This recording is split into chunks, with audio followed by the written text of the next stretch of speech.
सिंह जी, 31 साल का जो आपका एक्सपीरियंस रहा एयर इंडिया का, उस पर आप क्या बोलेंगे? 31 साल का जो मेरा एक्सपीरियंस रहा है एज ए वर्कर और एज ए लीडर, मेरे अपने 3 नियम थे: डिवोशन, डेडिकेशन और प्रेजेंटेशन। और इस मेरे जो 20-22 साल का जो लीडरशिप का जो कार्यकाल रहा है, उस कार्यकाल के अंदर मैं पहले मजदूरों, हमारी एयर कॉरपोरेशन एम्प्लॉयज यूनियन थी जो इंटरनेशनल यूनियन थी, उसका ट्रेड यूनियन में मैं नेशनल और नॉर्थ इंडिया का रिप्रेजेंटेटिव रहा। और पिछले 15 साल से जो मैं एक पहला लीडर हूँ जिसमें हमारी पार्लियामेंट कमेटी की मीटिंग होती थी मैनेजमेंट के साथ, तो जिसमें मजदूरों के और जो अधिकारियों के और जो मेरा जो बेस फोकस रहा वो air corporate association employees association में, बाद में मैं एक रीजनल सेक्रेटरी, फिर जनरल सेक्रेटरी। इसमें जो संवैधानिक तौर पर जो भारत सरकार द्वारा अनुसूचित जाति आयोग, जनजाति आयोग, पार्लियामेंट्री कमेटी एस थी, उस बीच में रह के मैंने स्ट्रगल किया। उस स्ट्रगल के अंदर मेरी काफ़ी अचीवमेंट रही हैं। माननीय मंत्री रामदास अठावले जी के साथ जो आपका एक्सपीरियंस है, उस पर आप क्या बोलेंगे?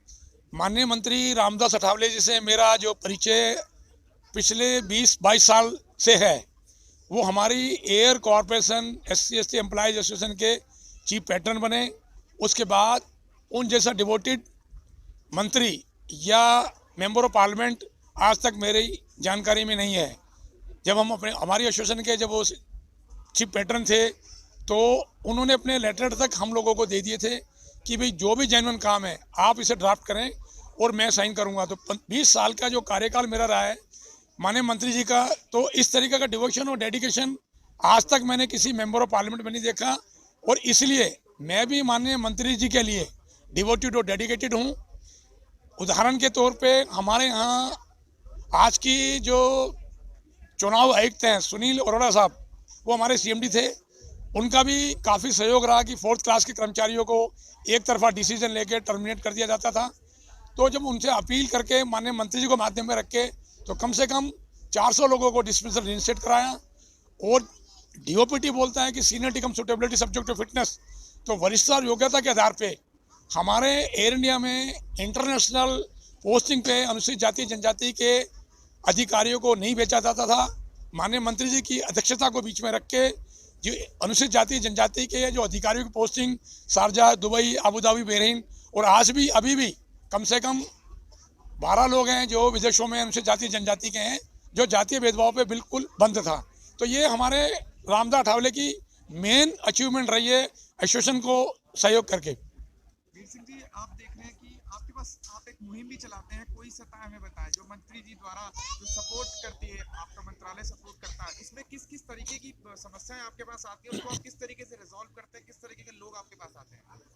माननीय मंत्री ने जो भी अपनी वेबसाइट बनाई है, कोई सतह हमें बताए, और हमारी जो एक महिला NGO भी हैं लता रानी सहरवत जी, जो उनकी राष्ट्रीय अध्यक्ष हैं, उनके भी 3 प्रोमो हैं कि कोई सतह हमें बताए, करो हक की बात, हमारे साथ जाति तोड़ो समाज जोड़ो।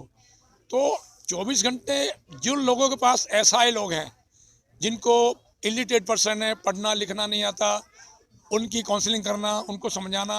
और अधिकतर जो केस हैं वो पुलिस से रिलेटेड आते हैं, जहाँ पे पुलिस और प्रशासन जो संवैधानिक तौर पे सुनिश्चित है कि मदद इस तरीके से करनी चाहिए, तो हम बीच में NGO को, मीडिया को, जिसमें आप भी हैं, इरफान भाई भी हैं, और भी मीडिया के काफ़ी लोग हैं, और हमारी पार्टी के लोग हैं, उनकी मदद से हम लेके मीडिया को, जिसमें आप भी हैं, इरफान भाई भी हैं, और भी मीडिया के काफ़ी लोग हैं, और हमारी पार्टी के लोग हैं, उनकी मदद से हम लेके जो न्याय प्रणाली है सरकार द्वारा, उससे हम कोशिश करते हैं कि संबंधित जो पीड़ित व्यक्ति है, महिला है, यह है, उसको हम न्याय दिलवाएं। तो उसमें हम काफ़ी हद तक सक्षम हैं, और माननीय मंत्री जी इस बात को जानते हैं। और अभी लेटेस्ट जो एक दिल्ली विश्वविद्यालय के जो प्रोफेसर थे, 40 प्रोफेसरों को बिना किसी कारण के शो का नोटिस दे दिया गया कि आपको ड्यूटी पर नहीं आना।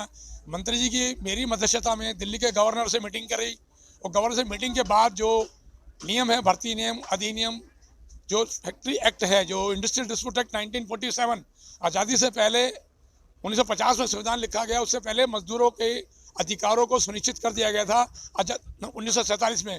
उसको माध्यम मान के, और जो श्रम मंत्रालय के जो गाइडलाइंस हैं उनको मान के कि 3 प्रकार की लेबर है, स्किल्ड, अनस्किल्ड और सेमी स्किल्ड। स्किल्ड लेबर को आप इस तरीके से नहीं निकाल सकते। अगर किसी कर्मचारी को, चाहे वो पीएसयू सेक्टर में है, चाहे वो गवर्नमेंट सेक्टर में है, तो ट्रिब्यूनल कोर्ट का गठन भारत सरकार श्रम मंत्रालय किया गया है। ट्रिब्यूनल कोर्ट से आप अप्रूवल लेके ही किसी मजदूर को नौकरी से निकाल सकते हैं, अन्यथा नहीं। ये वो अलग बात है कि आजकल उसका अनुपालन नहीं हो रहा। हर अपनी पार्लियामेंट्री जितनी भी ये जो गवर्नमेंट कंपनी है, प्राइवेट कंपनी है, पीएसयू सेक्टर है, इनके लीगल एडवाइजर हैं। एक तरफ तो ये संविधान में माना गया कि civil court is not mandatory as per constitution. तो जो लेबर है, जिसको मजदूर माना गया है, जो कि जिसको अगर वो इतना पढ़ा लिखा होता तो मजदूर वर्ग में नहीं आता, उनके केसों के लिए जो दलित समाज से रिलेटेड है, उनके लिए अनुसूचित जाति आयोग है, अनुसूचित जनजाति आयोग है, पार्लियामेंट्री कमेटी है। उसमें मैं एयर इंडिया की तरफ से 4 पार्लियामेंट्री कमेटी मीटिंगों में रहा हूँ। जैसे कि अभी उदाहरण के लिए लड़का प्रशांत नरवारिया अभी मेरे प्रोग्राम में भी आया हुआ है। उस बच्चे को पायलट के लिए सिलेक्शन हुआ था। उस पायलट के जब उसकी बात को टेकअप किया गया तो जो रोस्टर बोलते हैं कि कितने आदमियों में कितने अनुसूचित जाति और कितने जनजाति और कितने ओबीसी हैं, तो उसमें उसकी जगह एक महिला को शो किया गया था जो कि ऑलरेडी इंडिगोम कमांडर थी, जबकि ऐसा नहीं था। तो उसमें जो हमारे मंत्रालय के राहुल लिमे जी हैं, उन्होंने गवर्नर जी से मीटिंग करी, उस मीटिंग में हम भी शामिल थे। उनके प्रयास से 40 के 40 जो प्रोफेसर हैं आज वो रोजगार पर हैं।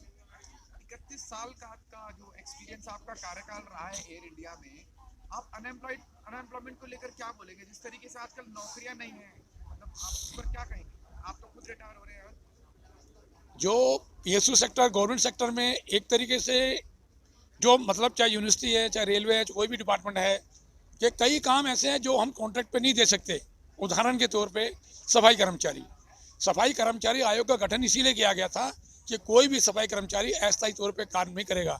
लेकिन अब सरकार की जो नीतियां हैं, जो नियम है, वो एक काम किसी वेंडर को, ठेकेदार को दे दिया गया है, जो कि तर्कसंगत और न्याय संगत नहीं है। और अनुसूचित जाति आयोग को इतने अधिकार नहीं है कि वो उस पर काम कर सकें। अगर वो निर्णय लेके अगर संबंधित किसी मिनिस्टर की, मंत्रालय की, कंपनी के सीएमडी को अगर नोटिस भेजते हैं, तो वो उस पर डिपेंड होता है कि उस पर काम करे ना करे।